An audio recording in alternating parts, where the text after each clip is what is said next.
Ladies and gentlemen, just a few house rules. Please stand up. Please clearly speak your name and where you're from. Please do ask a question. We've had speeches already, so we don't need any more. And please make it brief because we want other people to have an opportunity. We've got, I think, 3 roving mics. You want to wave your hand around if you've got a mic? Yep, one over there. We've got a question. Thank you very much. If you want to stand up and show us how it's done. Thank you. Thank you very much. Good morning. Thank you, panel. My name's Anthony Elliott from UniSA. It's a question for Jeff Connolly.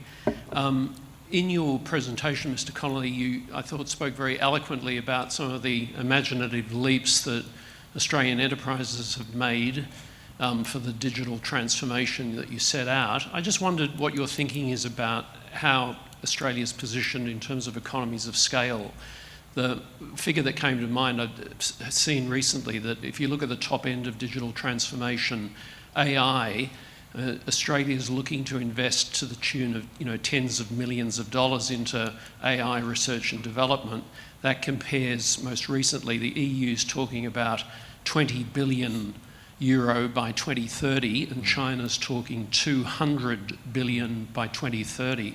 What are your thoughts on how that play in Australia in that kind of global context?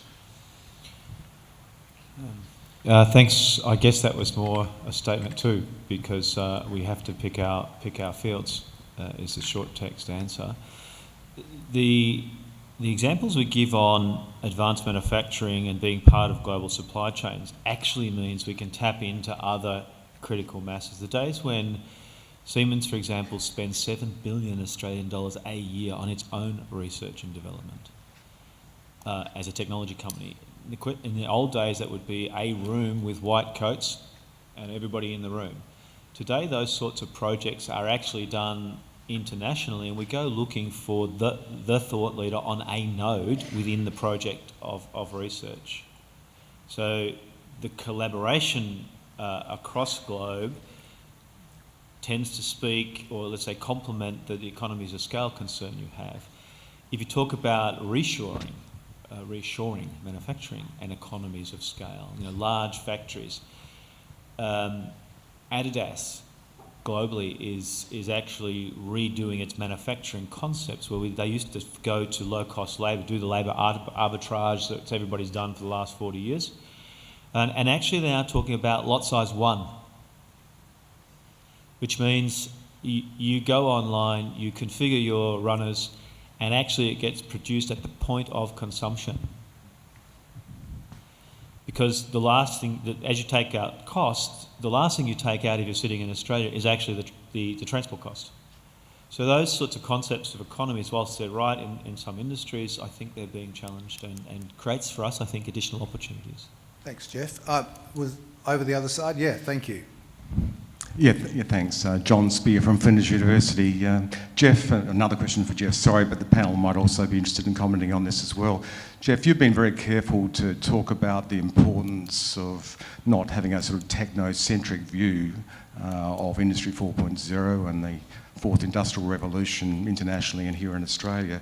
I wonder if you could talk a little bit more about about your thinking about how we need to build a social contract around the emergence of this debate on the fourth industrial revolution and what that looks like, from a European perspective and a German perspective, because I think that's an under-discussed part of the whole fourth industrial revolution Industry 4.0 agenda. Yeah, that's a fantastic, thanks.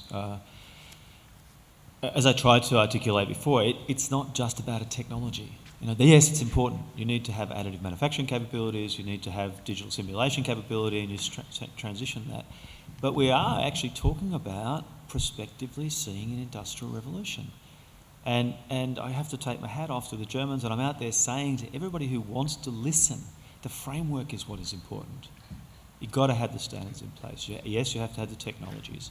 You have to have the network security, and you need the workforce that's skilled enough to do it. We actually don't have, we had a good discussion at the Defence Council at the AI group. Angus Houston was saying, we think that there's an additional 5,000 people, but I think that the number could be double that. But he was talking about new skills. And this this quantification of how many it is and in which areas we haven't done yet. If I hear, most of the Industry 4.0 thing came from discrete manufacturing. That's where the Germans started. If you think about the huge BMW plants or VW plants, in the Australian context, that's not what we do. And it goes back to the scale question. Process industries are where we're particularly strong. And how can we apply the digital capabilities to process industries? That's why Dulex is such a great example of Industry 4.0, because it's taking it beyond the traditional into something that's contextually right for Australia. That's great. Yes, another question somewhere around here. You're pointing, just there. Okay. Thanks, Andy Keogh from SARB. Thanks to all the panellists for their presentations today. They were extremely interesting and certainly paint a great picture about South Australia into the future. Question for Darren. Your story is a fantastic one.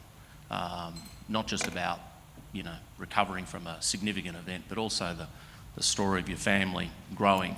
Unfortunately, in South Australia, it seems to be that the story of SMEs growing up and exporting to the world is almost by exception rather than the norm.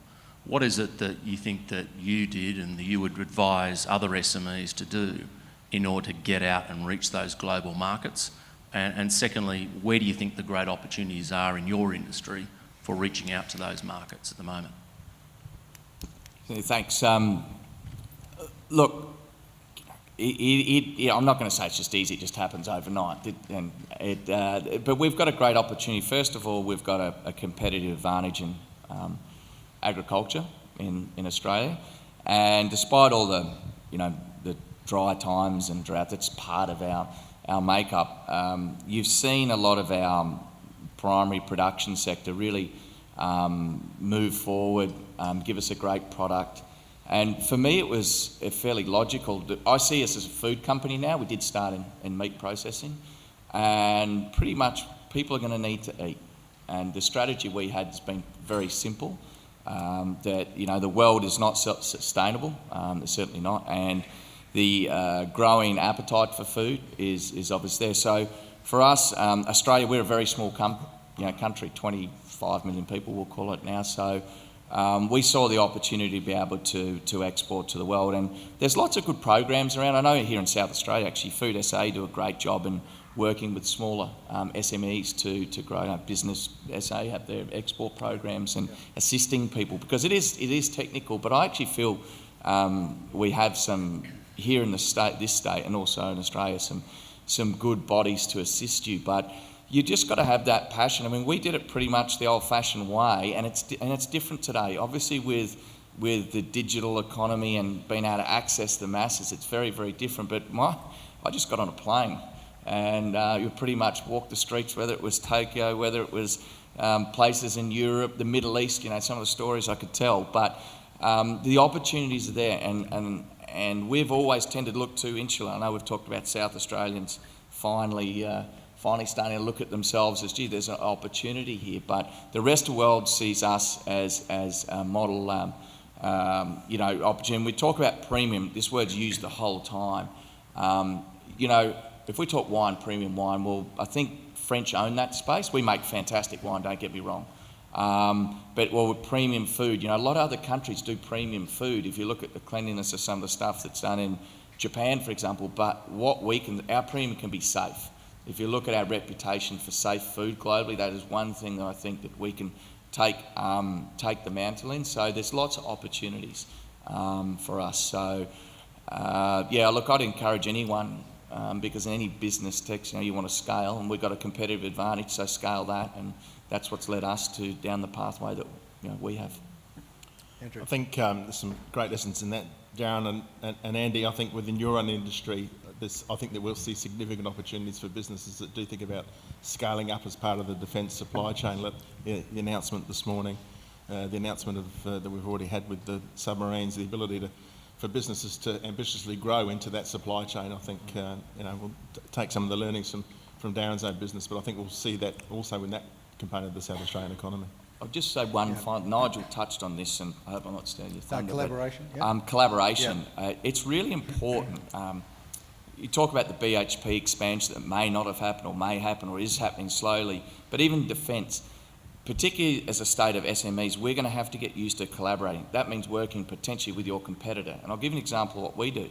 I've got my 3 largest competitors in Australia domiciled in this state. We compete for livestock, yet those 2 companies are my largest customer in my US business. So here they're a competitor, but in America, they're my largest customer. I buy a lot of product off them. So as these opportunities, as the shipbuilding comes along, as mining tools up again, we're going to have to get used to. Otherwise, foreign, interstate, or maybe foreign business will come in that have the scale and do that. So that's one thing we have to get over, is collaborating with your opposition. That's a great point. And if we don't change our mindset, we won't go global because we don't have the scale. Kathy, just on collaboration, your industry, if I may call it an industry because it is, it's a massive industry. It's going to go through a lot of pain, is going through a lot of pain. Collaboration, aggregation, all of those things must be on the table. There's a lot of small providers, as you say, poor balance sheets, not much cash, tiny margins. Where do you see that going? It's a double-barrel question, that one, and the genuine threat of the for-profits coming in to what has traditionally been a not-for-profit area. Oh, in terms of mergers, acquisitions will not solve anything, because if we just join together what we've got now, we don't have the capability to meet the demand. The supply will be very short. So a lot of time by a lot of organisations is spent on those sorts of activities, which doesn't. Right. You end up not investing in growing the capacity in your own business. A lot of us have to now work collaboratively. We are working in terms of influencing a Commonwealth department. You do need to join together with others to be big. We've recently formed an Alliance 20, which represents 65,000 with disability, and about 200 million, no, it's more than that, it's about 2 billion. So in a 460, in a $22 billion scheme, you have to have influence. Yeah. So we do have to collaborate for influence. Yes.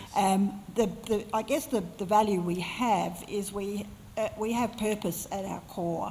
And so people that seek out support feel that people go for who they feel comfortable with, who they trust. And that may be difficult for profit, multinational profit providers. Thank you. That's great. So just going back, other questions? Wave your hand madly, stand up. Down the front here. Our next chair would like to... Thanks, panel. Thanks, Nigel. David Spear from VUCA. My question's to Kathy in relation to NDIS. Is there a real chance that people that may miss out, as in what they were gaining through the previous process and now into NDIS, may slip through the gap? We're talking about real people who were getting services from MINDA and like organisations that may now not qualify, meet the criteria, whatever it might be, for funding. There are people falling through the gaps, particularly people that have episodic mental health. What we're finding is really the complex, intensive end of disability are people that are not getting the supports that they need.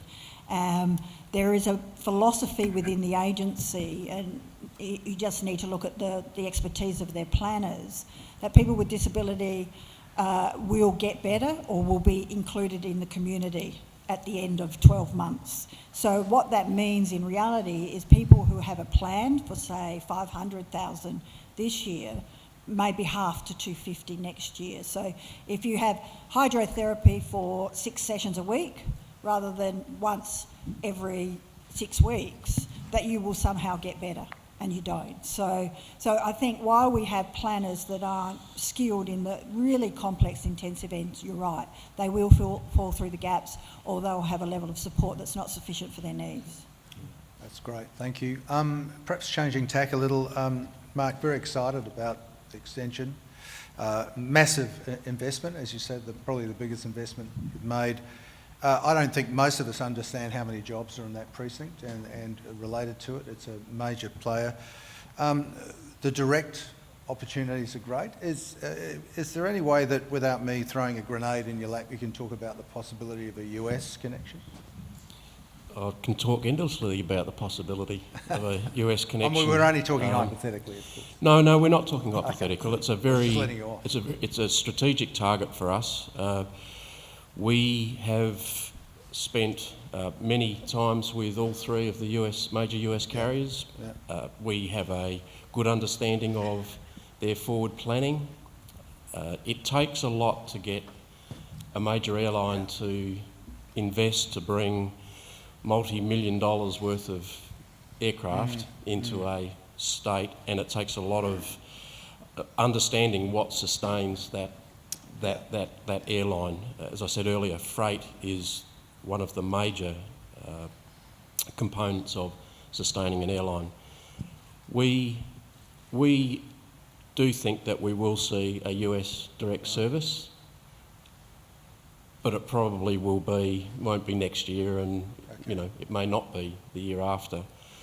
But we're continuing to market to those airlines. We're continuing to present to them in conjunction with the state government, and in particular the team from South Australian Tourism Commission, to show them what business in South Australia might look like. Right. And all of the announcements that we've heard today and all the things that we've discussed today are really important to demonstrate to an airline that there's vibrant and growing business in the place that they want to come to, and that's important for them to understand that they are coming into a business environment that is very supportive and wants to use them to be able to travel to their destination.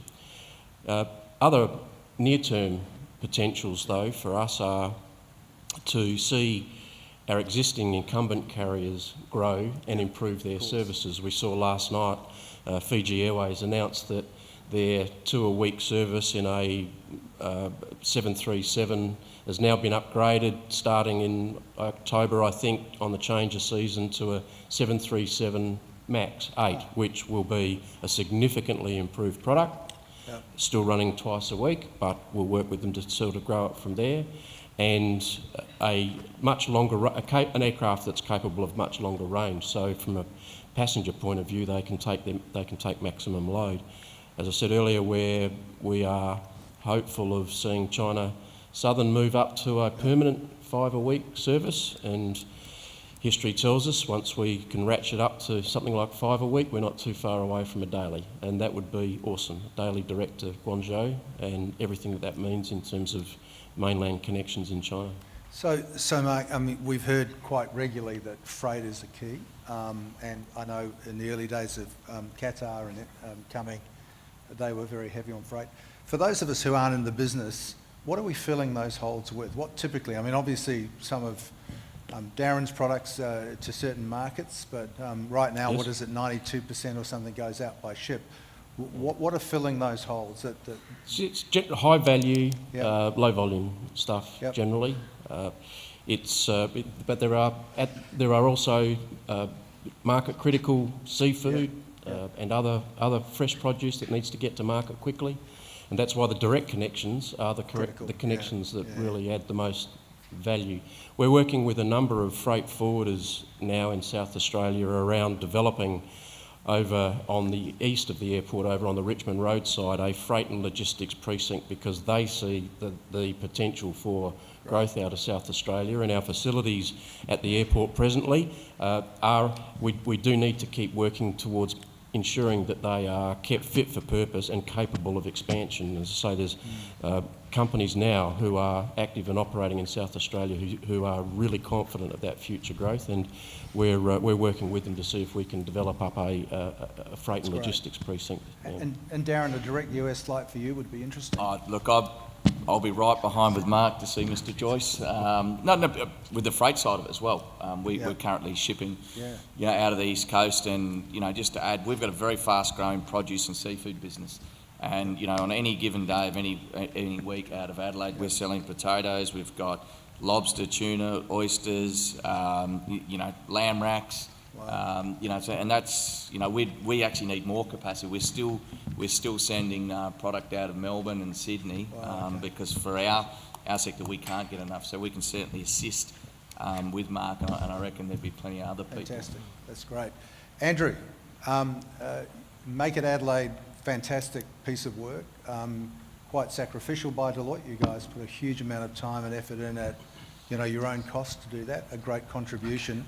What's been the reaction to some of the? What do you think of the things that have really kind of generated interest in a way that kind of perhaps surprised you or encouraged you? Yeah, thanks, Nigel. Look, I think that one of the more challenging aspects from the minute we started it was a discussion around population. Yeah. And even in the last 12 months, I think our attitude towards that debate has changed quite a bit. Particularly once we started to put the statistics out about the lack of young people that are here and the demographic challenges we face. So I think that has really matured, and once people understand that when we talked about doubling the population growth rate, that seemed a bit alarmist, but it took us to the national average. I think that started to calm people. We're now starting to think about what it means.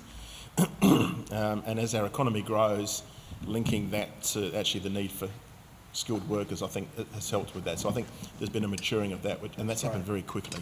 That's excellent. And I think the other aspect is that once we started to talk about the volume and the variety of industries that were growing and will grow based on global demand, I've been pleased how quickly we've gone from an historical view that we needed a silver bullet to fix the South Australian economy, one that says actually we just need a multidisciplinary economy. We'll take the big wins like something like the defence sector, but if we can develop the rest of the economy in parallel, then we've really got a sustainable footing. So I think the acceptance of that and the willingness to participate across multiple sectors has happened very, very quickly as part of this transition. So it's been really pleasing that people are now feeling comfortable about investing in different domains. Fabulous. Ladies and gentlemen, please give a warm round of applause for all of our speakers.